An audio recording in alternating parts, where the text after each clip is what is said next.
बिस्मिल्लाहिर्रहमानिर्रहीम। Hello everyone students, आज का जो हमारा नेक्स्ट लेक्चर है वो हमने बात करना है ज़ाइगोमाइसीट्स के ऊपर।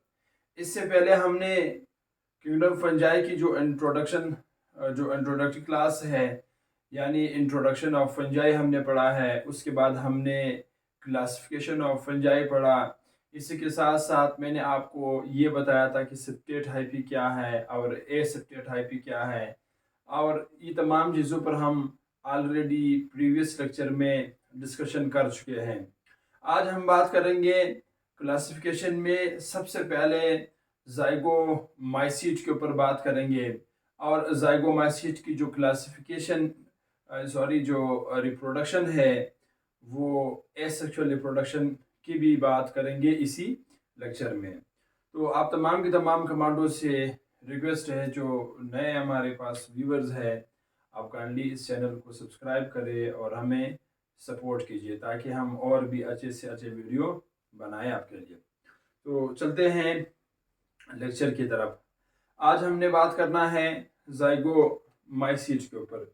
देखिए, जो ज़ाइगोमाइसीट है, पहली बात तो ये है कि ज़ाइगोमाइसीट जो है ये एक कॉन्जुगेटेड फंजाई है। ठीक है, ये हमारे पास क्या है, एक कॉन्जुगेटेड फंजाई है। ठीक है, ज़ाइगोमाइसीट जो है ये एक कॉन्जुगेटेड फंजाई है। कॉन्जुगेटेड फंजाई से मुराद ये है कि जहां पर दो हमारे पास क्या है, टू हाइपी एक दूसरे के साथ कॉन्जुगेशन करे। ठीक है, जहां पे हमारे पास क्या हो, टू हाइपी कॉन्जुगेट ईच अदर्स, जहां पे दो हाइपी एक दूसरे के साथ जो है वो कॉन्जुगेट करे, इसको हम कहेंगे कॉन्जुगेटेड फंजाई। अब इस कॉन्जुगेशन में हमारे पास क्या होते हैं, जैसे ही ये कॉन्जुगेशन कर लेते हैं, कॉन्जुगेशन के बाद मैं यहां लिखता हूं आफ्टर कॉन्जुगेशंस। जैसे ही कॉन्जुगेशन कर लेता है, ठीक है, जैसे हमारे पास इनके बीच में कॉन्जुगेशन हो जाती है, तो कॉन्जुगेशन होने के बाद यहाँ पर यानी जाइगोट, जिसको हम कहते हैं एक तरह का जाइगोट जो है वो बन जाता है, इसलिए इसको हम कहते हैं जाइगोमाइसीट, जो कि इंशाल्लाह मैं आप लोगों को सेक्सुअल रिप्रोडक्शन इन जाइगोमाइसीट में आपको ये बात समझ में अच्छे से आ जाएगी। इसी के साथ साथ जो ज़ाइगोमाइसीट है ये नॉन मोटाइल है। ठीक है, ज़ाइगोमाइसीट हमारे पास क्या है, तीसरा जो है ये नॉन मोटाइल फंजाई है। ठीक है, नॉन मोटाइल फंजाई है। इसी के साथ साथ जो ज़ाइगोमाइसीट है इसके अंदर जो है वो जो हाइपी है वो एसेप्टेट हाइपी इसमें मौजूद है। ठीक है, यानी इट्स कंटेन एसेप्टेट हाइपी। ठीक है, नंबर 4 हम लिखते हैं इट्स कंटेन एसेप्टेट हाइपी। ठीक है, ए सेप्टेट हाइपी जो है वो ये रखता है।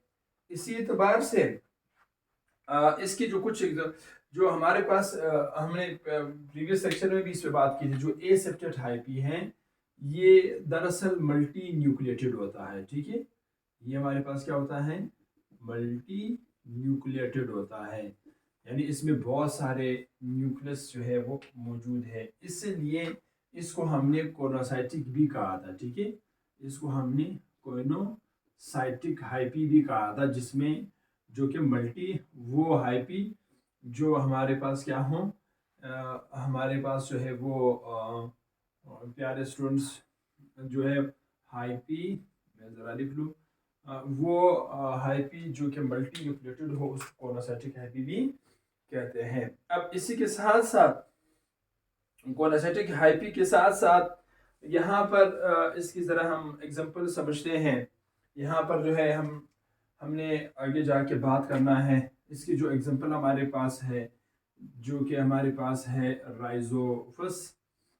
राइजोपस इसकी एग्जांपल है। ठीक है, राइजोपस स्टोलिनिफर जो है, ठीक है, स्टोलिनिफर हमारे पास जो है, स्टोलिनिफर जो है ये इसका क्या है, एग्जांपल है स्टोलिनी पर जो है, ठीक है, जो कि ऑलरेडी स्क्रीन पर भी अवेलेबल है।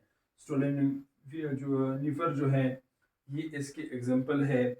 इसको ये जो स्टोलिनिफर है, ठीक है, राइजोफस स्टोलिनी पर जो है इसको हम ब्रेड मोल्ड भी कहते हैं, ठीक है, that is called as a bread mould भी कहते हैं।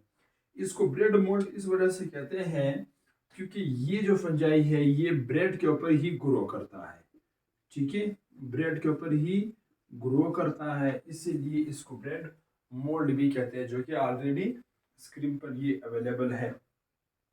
इसी के साथ साथ ये जो स्टोलिनिफर है ये जो खास करके स्टोलिनिफरस पर जो राइजोपस है ये हम यूज़ करते हैं कमर्शियल प्रोडक्ट के लिए भी ये यूज़ होते हैं, ठीक है, कमर्शियल प्रोडक्ट में भी यूज़ होते हैं, ख़ास करके जो फ्यूमेरिक एसिड है, ठीक है, फ्यूमेरिक एसिड की जो कमर्शियल प्रोडक्ट है, ठीक है, मैं यहाँ पे ज़रा मेंशन करता हूँ, फ्यूमेरिक एसिड की जो कमर्शियल प्रोडक्ट है इसमें भी ये यूज़ होते हैं। इसी के साथ साथ ये कॉर्टिसोन्स की प्रोडक्शंस बढ़ाने के लिए भी यूज़ होते हैं, ठीक है, कॉर्टिसोन प्रोडक्शंस यानी एड्रेनलिन ग्लैंड्स की प्रोडक्शंस को स्टिमुलेट करने के लिए भी इसका सहारा जो है वो लिया जाता है।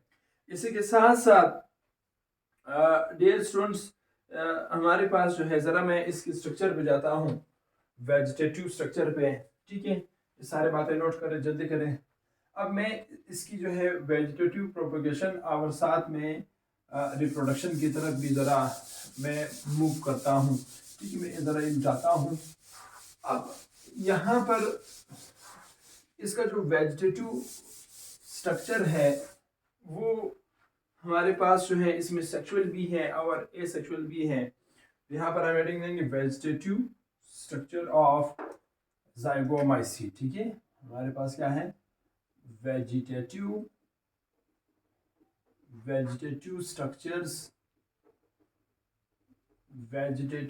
स्ट्रक्चर्स ऑफ राइजोपस, ठीक है, बस शॉर्ट हम राइजोपस लिखेंगे, ऑफ राइजोपस, ठीक है, जो इनकी जो वेजिटेटिव स्ट्रक्चर है। देखिए ये मेरे पास, मैं ज़रा यहाँ बनाता हूँ, ये मेरे पास क्या है, ये स्ट्रक्चर है, ठीक है, यहाँ पे ये इसका स्ट्रक्चर है, ठीक है, ठीक है, यहाँ पर इधर से ऐसे राइजाइड्स निकले हुए हैं ऐसे ही, ठीक है, यहाँ पर ऐसे राइजाइड जो है वो निकले हुए हैं, ठीक है, इसको हम कहते हैं राइजोइडल हाइपी, ठीक है, इसको हम कहेंगे राइजोडियल हाइपी कहते हैं, ठीक है, राइजोडियल हाइपी कहते हैं। एक इस राइजोपस का ये वाला हिस्सा है, ठीक है, इस हिस्से को हम कहते हैं स्टोलेनिफरस हाइपी कहते हैं, ठीक है, that is called as stoloniferous hyphae कहते हैं, स्टोलेनिफरस हाइपी कहते हैं। इसी के साथ साथ यहाँ पर ये जो राइजोडियल हाइपी है ये खास करके नॉन रिप्रोडक्टिव सीजन में बन जाते हैं।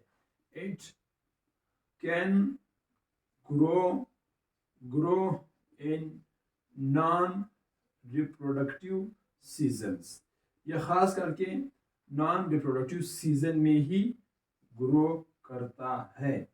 इसी के साथ साथ ये जो राइजोडियल हमारे पास है हाइपी है, ये एक तरह का सब्सटेंस रिलीज करते हैं, सिक्रीशन करते हैं, एक सब्सटेंस रिलीज करते हैं, उसको हम कहते हैं डाइस्टैटिक कहते हैं उसको, ठीक है, डाइस्टैटिक सब्सटेंस जो है, ठीक है, डाइस्टैटिक सब्सटेंस ये रिलीज करते हैं।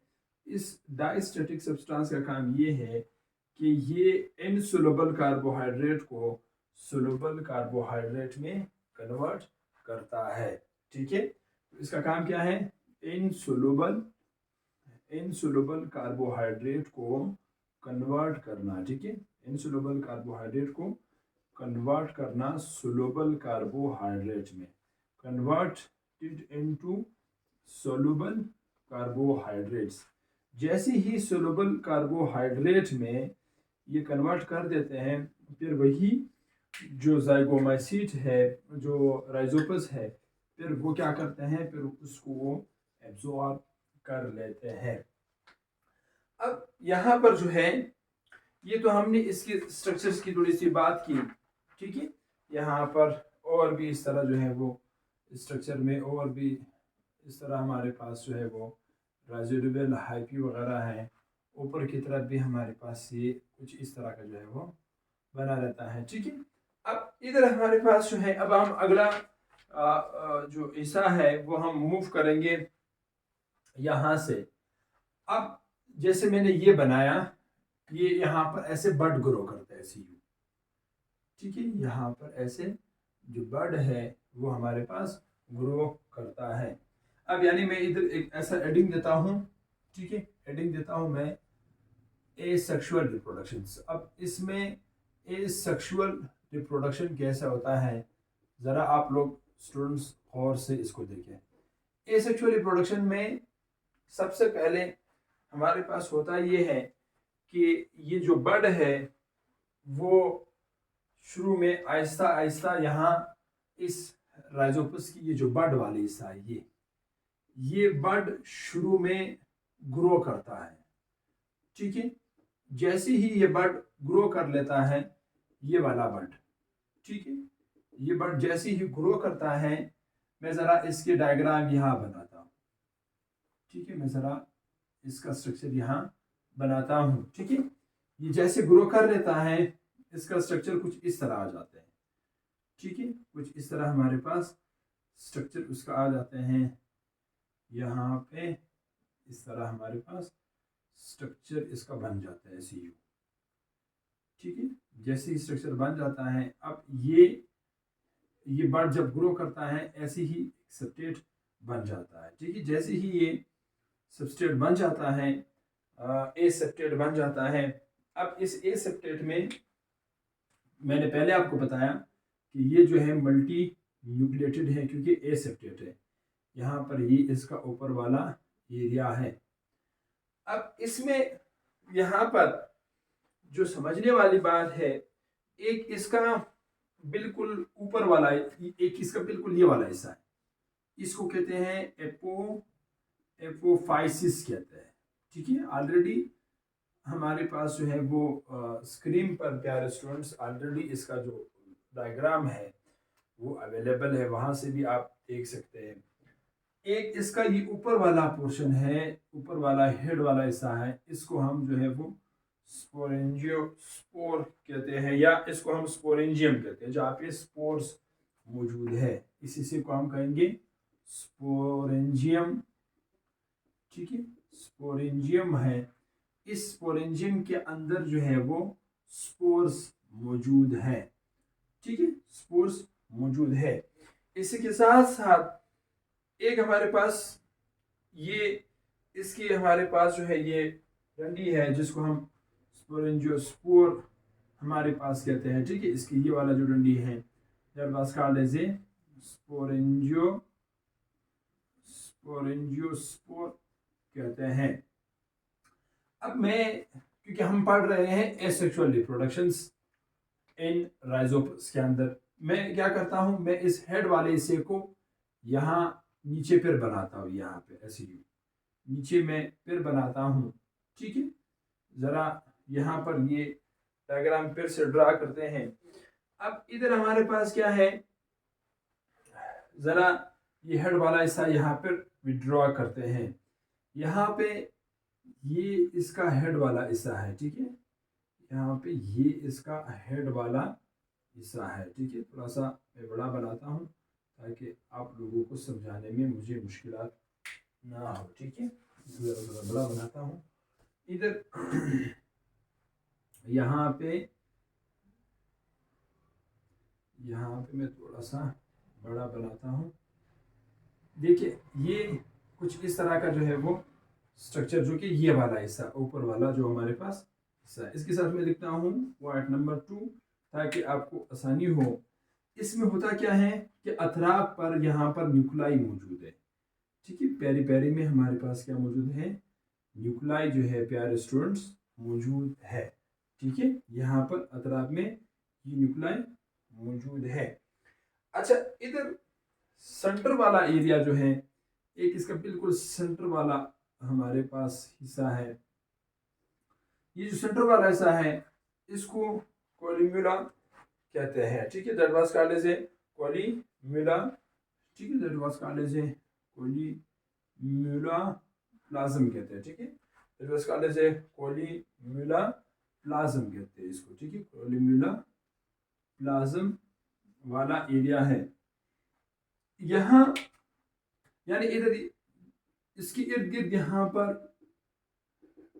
यहाँ पर साइटोप्लाज्म मौजूद है इन न्यूक्लाई के इर्द गिर्द।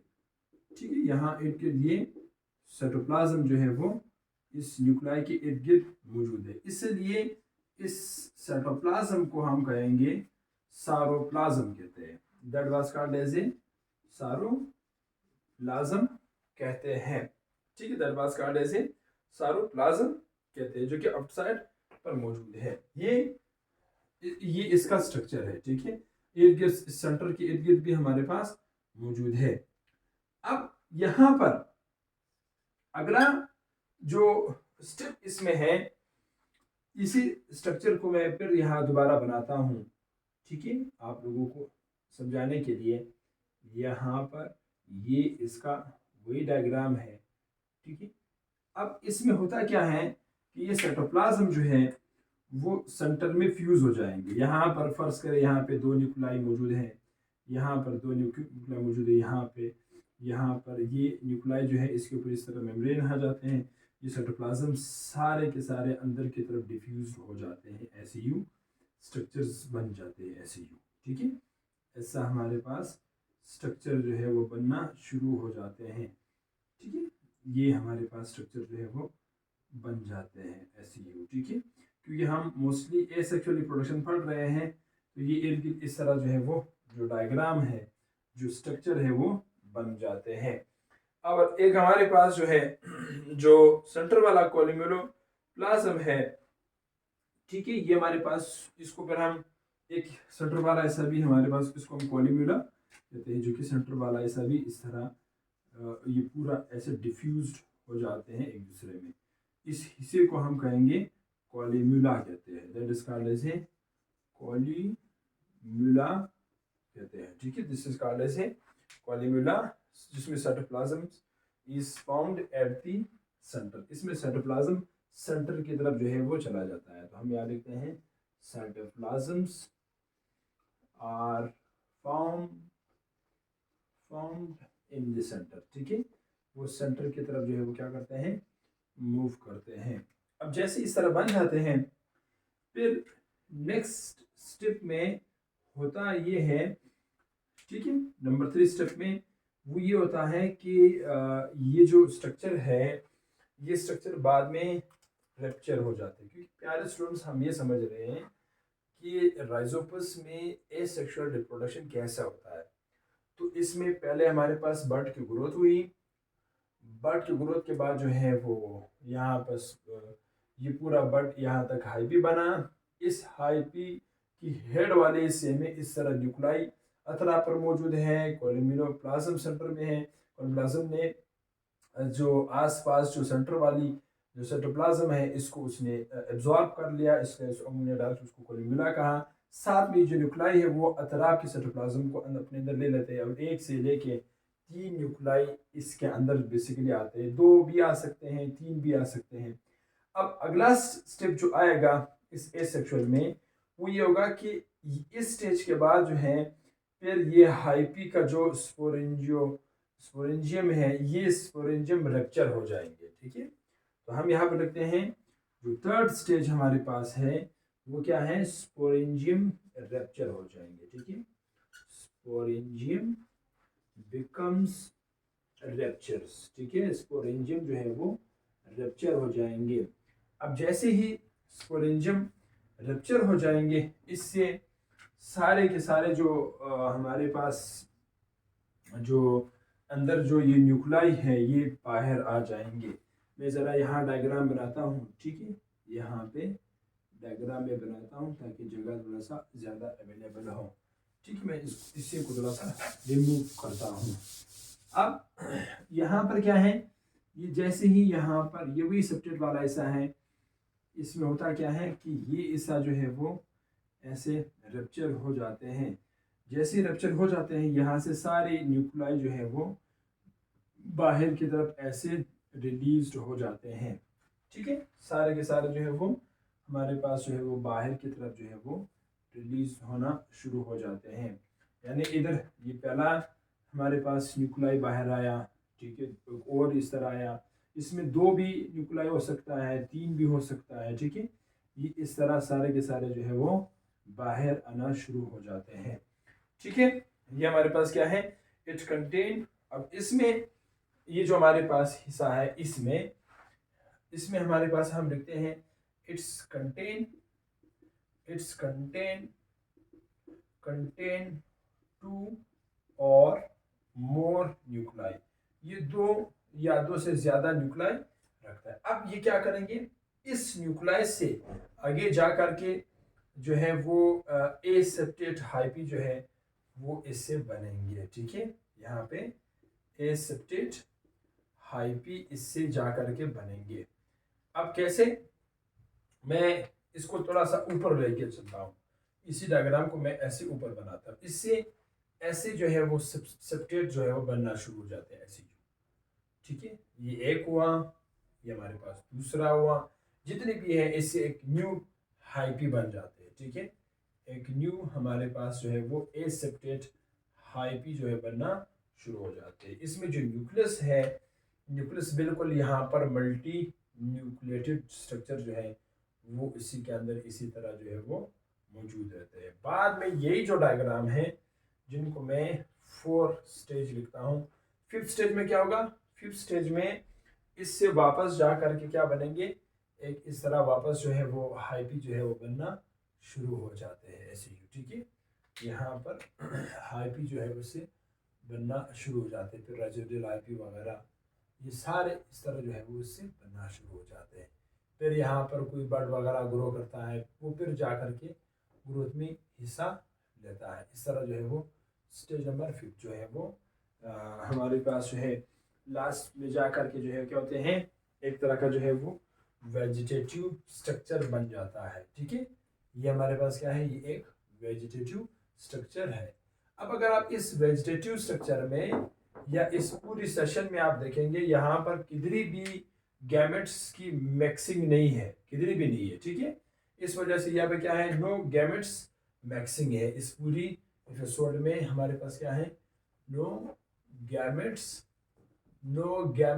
फ्यूजन्स, बगैर गैमेट्स के फ्यूजन हमारे पास यहाँ पे क्या हुआ है, यहाँ पे एक न्यू हाइपी जो है वो बना है। ठीक है, इसको हम कहेंगे एसेक्सुअल रिप्रोडक्शन इन ज़ाइगोमाइसीट, जिसमें हुआ क्या है, मैं फिर से रिकॉल करता हूँ एक दफा शॉर्ट।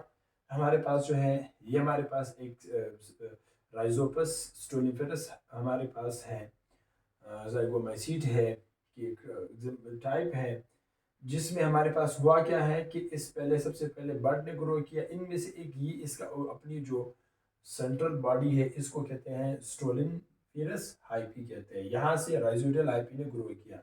हमने कहा ये जो राइजोडियल हाइपी ये नॉन रिप्रोडक्टिव सीजन में ही ग्रो करता है, जिसके थ्रू हमारे पास ये इनसोल्युबल कार्बोहाइड्रेट को सोल्युबल कार्बोहाइड्रेट में कन्वर्ट करता है।